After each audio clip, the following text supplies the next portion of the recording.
तो एक समय 12 फाइट्स की विन स्ट्रीक पे होने वाले टोनी फर्गसन आज 6 फाइट की लूजिंग स्ट्रीक पर है। उन्होंने जो अपनी लास्ट फाइट जीती थी वो जीती थी 2019 में डोनाल्ड सिरोनी के खिलाफ। तब से आज तक 4 साल हो चुके हैं और उन्हें एक से एक डिवास्टेटिंग लॉस का सामना करना पड़ा। कैसे एक डोमिनेटिंग फाइटर जो अपनी लास्ट 15 में से 14 फाइट जीत चुका था आज इस कंडीशन में है कि अगर वो ये फाइट हारा तो यूएफसी उसको 100% बाहर करने वाली है अपने रोस्टर से। उसके पीछे के 3 सबसे बड़े रीजन आज डिस्कस करेंगे। सबसे पहला रीजन जो है वो है उनकी नी इंजरी। जब टोनी फर्गसन अपनी विनिंग स्ट्रीक पर चल रहे थे तो 11 फाइट के बाद उन्हें बहुत ही भयंकर एक नी इंजरी हुई थी। उसके बाद सब लोगों ने बोला था कि भाई शायद से वापस अब नहीं आ पाएंगे या उनकी जो स्ट्रीक है वो 100% टूटने वाली है।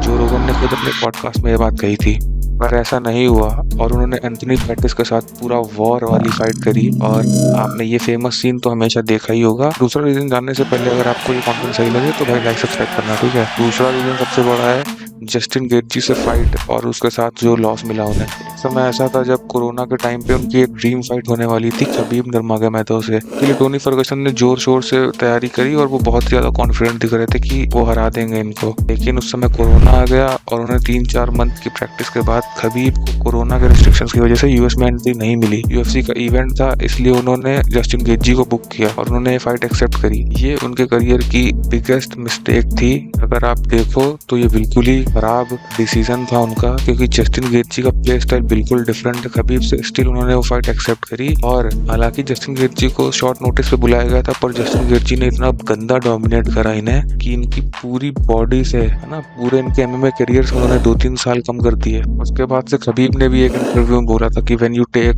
द बीटिंग लाइक दिस, मतलब आप इस तरीके से जब मार खाते हो ना किसी भी ओपोनेंट से तो फिर आप वापस से सेम कभी नहीं हो पाते हो।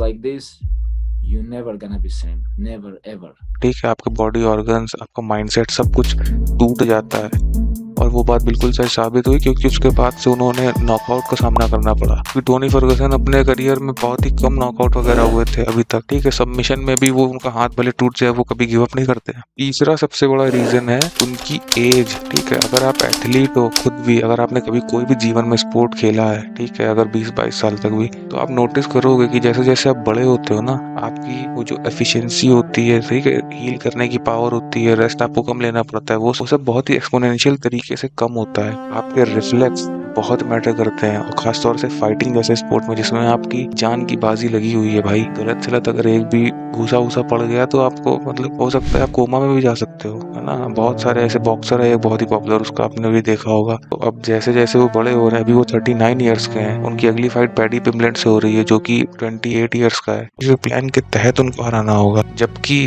नेट डियाज और टोनी फर्गसन जैसे फाइटर्स उनके पास कोई भी गेम प्लान नहीं रहा है throughout their career, but it has been working. क्यों? क्योंकि भाई तब वो अच्छे थे यार, यंग थे, सब कुछ थे, मार अपनी सह सकते थे, ठीक है, गिव अप करते नहीं थे, कार्डियो बहुत स्ट्रांग है। पर अब ऐसा नहीं चलने वाला भाई, आपकी एज काफी ज्यादा हो गई है, अब आपके ऑर्गन जवाब दे रहे हैं ना, आप गिव अप करने लग जाते हैं बीच बीच में फाइट में। ये सब चीजें अब मैच में बहुत ज्यादा करती है टोनी फर्गसन के लिए। देखते हैं, वैसे we hope for the best, है ना। Paddy Pimblett is no flair, वो कोई ऐसा कोई बहुत भयंकर फाइटर नहीं है कि भाई कौन सा अच्छी माया है कि वो कुछ कर लेगा और एकदम आप डोमिनेट कर देगा, ऐसा नहीं है। Tony has the probability of winning, है ना, उसके 50% चांस तो है ही टोनी के जीतने के। Let's see what happens. और आपको क्या लगता है ये फाइट कैसे प्ले आउट करेगी? और अगर आपको कोई और रीजन पता है अपार्ट फ्रॉम दीज तो please let me know in the comment. मैं भी देखना चाहता हूँ भाई कि और कौन कौन से रीजन है जो लोगों को लगता है कि उनके डाउनफॉल का कारण बने। ठीक है, तब तक के लिए बाय एंड पीस आउट।